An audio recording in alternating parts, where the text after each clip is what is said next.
What's going on, everyone? So earlier today, I talked about the report from Brian Windhorst about the Lakers trying to upgrade the guard position. Now, Patrick Beverley was the name that was mentioned in potential trades to try to upgrade the roster. It makes a lot of sense. Patrick Beverley has played much better as of late, but he hasn't been the guy that we hoped he was. And we really need talent. I understand Patrick Beverley is a locker room guy. He's, a great, just tough, adds that toughness, adds that little tenacity to this team, and he would be great. He'd be great, especially come playoff times, all that stuff. But the problem is the Lakers aren't that good that they can't afford to upgrade talent where need be. And it's not even just about this season. It's about going forward. And that's what the Rui Hachimura trade really showed. Like, this is a move that, yes, absolutely helps now, but it's also for the next several seasons because the Lakers keep having this roster rehaul. And if they don't make moves, they're just going to have another roster rehaul next year, right? You're only going to have like half your team, if that, like a quarter of your team that's going to return. Everyone else you're probably losing. Maybe you could re-sign a couple guys, but realistically, most of the guys, like Lonnie Walker's probably gone, right? Patrick Beverley, are you really going to re-sign him with the way he's played this year? Probably not, right? Like, Thomas Bryant has played his way into too big of a contract, in my opinion. Maybe Dennis Schroeder stays, but he's probably going to get more than the vet minimum. Are you willing to pay that, right? What are you going to do with Russell Westbrook? Does he even want to re-sign here? I think he leaves for whichever team gives him the most money or a team that offers him a starting job, which there are some teams that I think would give him a starting job. So it's a really tough spot for the Lakers to be in. So they should start upgrading and getting pieces now and for the future.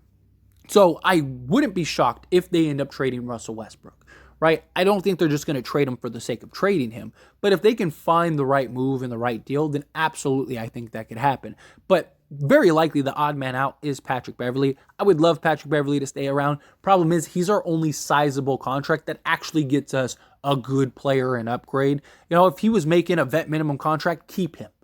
Just keep him. Who cares? Right? Like just how we had like Jared Dudley when we won, right? Because he was the locker room guy. Didn't really play much, but you kept him. Patrick Beverley at least could play more than Jared Dudley, but he's our only real tradable contract outside of Russell Westbrook. But Russell Westbrook is the big home run deal, right? Like his contract is so large, you're not going to be able to do like a Buddy Hield for Russell Westbrook. It just makes things so difficult. But you can for Patrick Beverley. So in upgrading the guard position, the most cheapest and arguably realistic option would be Terry Rozier.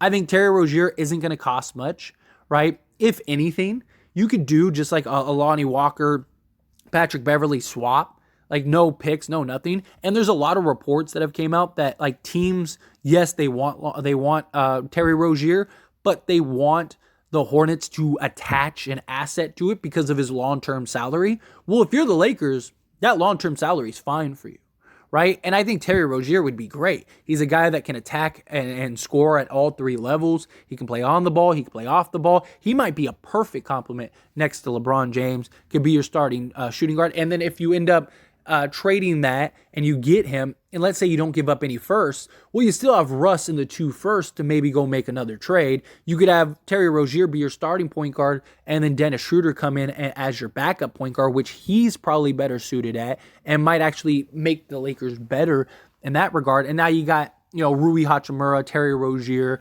Maybe you could even do some type of upgrade and go get another piece or two. Or maybe you even do the Russ trade and you get a shooting guard. Maybe it's like the Spurs deal or something. Now you have Josh Richardson at the 2. So you have like Terry Rozier, Josh Richardson, Rui Hachimura, LeBron James, and Anthony Davis. That's a really good starting 5. You got all 5 guys that can shoot the 3 ball. All 5 guys can score on all 3 levels.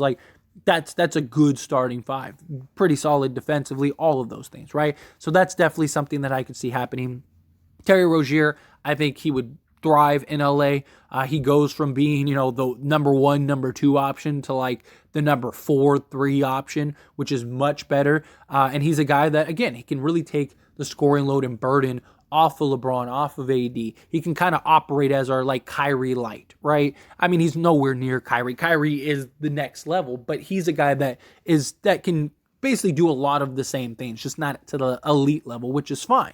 But I think the best trade if the Lakers are really looking to upgrade their guard position, but it will be expensive. And that's what it boils down to. Or are the Lakers willing to do this? Is the Toronto Raptors trade, right? If you could get Gary Trent Jr. and Fred VanVleet, there you go, right? Like those are probably the two best guards that are available. Fred VanVleet is probably one of the best starting point guards next to LeBron James because he's better as like a 3-and-D shooting guard, almost undersized shooting guard, than he is a traditional point guard. But you got LeBron James, who's going to basically be your point guard. Gary Trent Jr. could be your starting shooting guard. He's got good size, 3-and-D. He's 37, 38% three-point shooter. Same thing with VanVleet. VanVleet was just an all-star, not that long ago. The problem is he wants a lot of money, right? He wants the full max. I don't really think he's worth it, so you're probably going to have to overpay for him. But if you could win some championships, I mean, it's kind of hard not to. I mean, you could have literally your starting five could be Fred VanVleet, Gary Trent Jr., Rui Hachimura, LeBron James, and Anthony Davis. That's arguably one of, if not the best starting fives in the league, like front to back. Like that's just really good. You have, again, all five guys can play defense. All five guys can shoot the three ball. All five guys can score on all three levels. Like that's really good. All five guys can create for themselves. Like good luck trying to guard that team. Now you got four guys that can shoot the ball, which spreads the floor for LeBron James to get to the hoop. I just think that's a good position to be in. And then Dennis Schroeder, him coming off the bench, right? You could run Schroeder with these guys, and now he's going to be able, because he's like LeBron and Russ like to get to the rim and are more of just like a slashing guard. Okay, well now that spreads the floor and opens things up to where he can kind of drive and kick and get his assists and just get to the rim easier, right? Like it just gives you options on all fronts. Not just that, but these guys are young enough to where it not only helps now, but for the foreseeable future, especially Gary Trent Jr. Gary Trent Jr. is young enough to be drafted this year. So, and he's already a guy that's giving you, 15 to 18 a game, a guy that, shoots, 45% from the field, just shy of 38% from three, right? So he's already a guy that is really good, really talented, and is only going to improve. He's 23 years old. He's only going to get better. And he could be, so now you got your starting shooting guard for the foreseeable future. Now, obviously the big question is, well, Max Christie, like what happens with Max Christie? I mean, look, Max Christie is fantastic. You keep him, right? It's not like you can have too much talent, too much young talent, right? Like you figure it out. Like it's not that hard, because that's the big thing. Like I have seen people mention that, like, well, if you trade for Gary Trent Jr., what about Max Christie? Like, what about him? You keep him. I mean, he's still young enough where he's going to have to grow and develop. Now you don't have that you don't have to expedite his process. You can let him naturally to grow and develop. He's only 19 years old, right? You have Gary Trent be the guy for the next, few years. And look, worst case scenario, like let's say Christie ends up blossoming into the better player, right? 3-and-D. I mean, Christie's already seems like he's going to be an elite defender. Let's say he ends up turning into like an elite shooter also. You can't trade Gary Trent Jr., right? I mean, he'd still have tons of value. I mean, you got to think, you could have Gary Trent for 10 years and he'd still be in his prime. That's huge, right? So, like, again, I just think however you slice it, you go get Gary Trent Jr. Fred VanVleet, I think, again, might be one of the best point guards next to LeBron James, because he can just bring the ball up, pass it off to LeBron, and then play his role as like a shooter and just score. I think however you slice it, this is probably the best deal if the Lakers are looking to upgrade guards. Gary Trent, he's a guy that can play both sides of the ball. So he's going to help you defensively. He's going to help you offensively. Last season, the guy was like second or third in the league in like 3-point game or 30-point games, right? So he's a guy that can put it up. He's a guy that can get hot, that can create his own shot, that can just do so much on the basketball court. And it's just only going to get better. He's only going to improve. And imagine the looks he's going to get playing next to LeBron James and Anthony Davis. Like, he's going to be, I think, in my opinion, a great fit.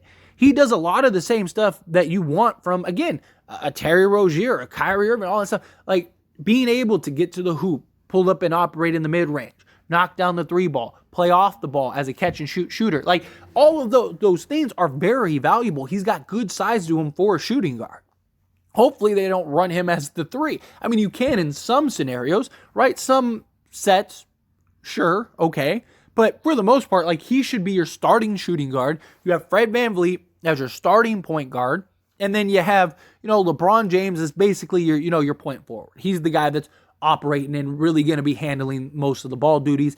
You have Dennis Schroeder coming off the bench. Boom. Right? You'd still have Patrick Beverley and Lonnie Walker. Maybe you could go and make another move or two with that. Although I do think Gary Trent Jr., Fred VanVleet, I think you're going to have to give up probably both first-round picks. But, like, you have these guys for the time that you would convey those picks, right? And especially Gary Trent. And, in 2025, he's going to be, what? He's going to be 27? Right? I mean, he's going to be just entering his prime. And your hope is to draft a guy like Gary Trent Jr. If you develop him right. Like, look, he's already giving you, 15 to 20 points per game. And in many cases, off the bench. Like, imagine what he could do if you develop him, grow him properly in the right system, right? I mean, he could easily probably be a 25 point per game guy. Like, that's not unrealistic. Or let's say 23 point game guy, right? Like, your hope in the draft is to probably, unless you're drafting like a number 1 pick, which your hope is that if you're the Lakers, you're not, right? So your hope is that you draft a guy like Gary Trent Jr. And and you're starting to you got Rui Hachimura, you got Gary Trent Jr., you got Max Christie, you got Austin Reeves, right? You're starting to put together this young core and this young foundation that, let's say none of them turn into stars. Let's just say they all become like really just solid role players. Well, now you have a bunch of really good solid role players. You're Los Angeles, you're the Lakers. Go get your 2 stars. Get your 2 stars and put them next to your Rui Hachimura, your Gary Trent Jr., your Max Christie, your Austin Reeves, right? Now you know what you need to do. But let's say, what if Gary Trent does become and take that next step and he's one of, top 3, top 5 shooting guard in the league? Rui Hachimura turns into, a top 3, top 5, power forward, small forward in the league.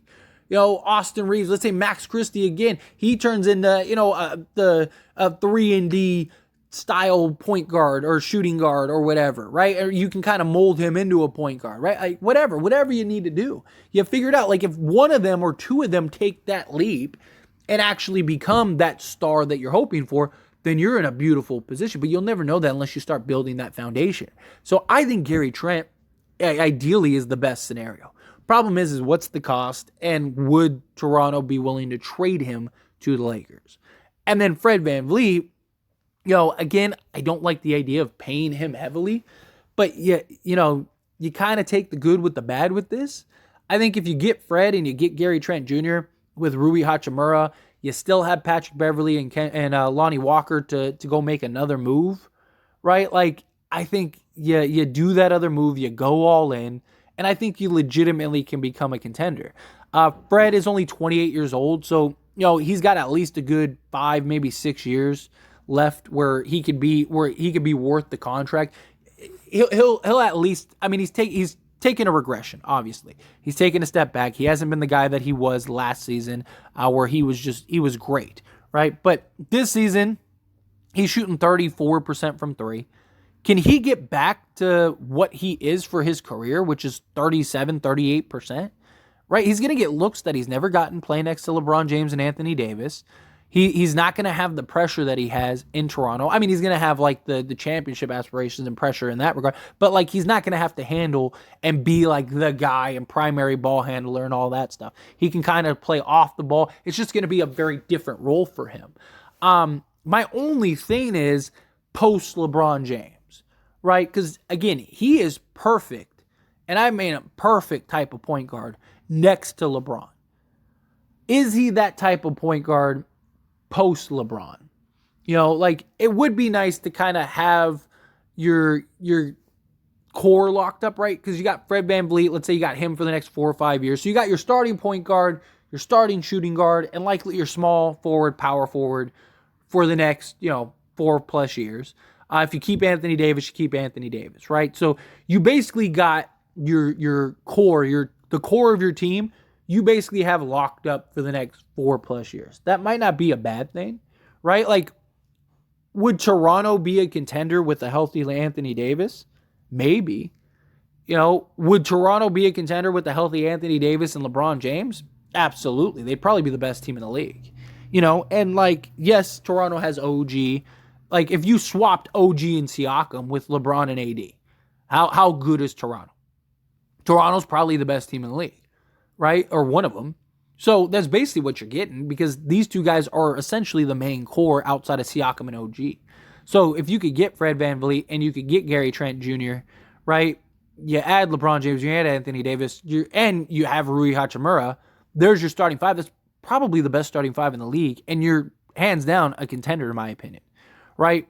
And then after LeBron, at that point, all you're doing is looking to try to replace LeBron James, with another piece, maybe two. Or maybe at that point, maybe maybe Rui emerges as the new guy. Maybe you have Rui or Gary Trent, right? And now you have your two stars in Anthony Davis and Gary Trent, right? I just think however you slice it, I think this is the best move. I really do. I think Gary Trent, Fred VanVleet. I think if you could get those two, I think you go get it, or at least Gary Trent. At the very least, go get Gary Trent. I really like Rozier. I think Rozier could be great, but I think Gary Trent is the move for now and the future. And so if you could get, I think you at least, if you can get Gary Trent, go get Gary Trent. Ideally, I wouldn't mind. If you flipped Russ for Fred VanVleet and Gary Trent Jr., I would be okay with that. I mean, you'd also probably get, a Chris Boucher or whatever, something like that. But the main pieces would be Fred and Gary Trent. If you can get those two, I think you do it. But anyway, as always, this is a discussion, so I pass the question on to you. Let me know your thoughts and opinions down in the comment section below. What do you think? Do you agree? Yes, get this deal done. Make that happen. Do you think no? Go look out for other deals. Is there another deal that you prefer? However you feel, whatever your thoughts are, let me know down in the comment section below.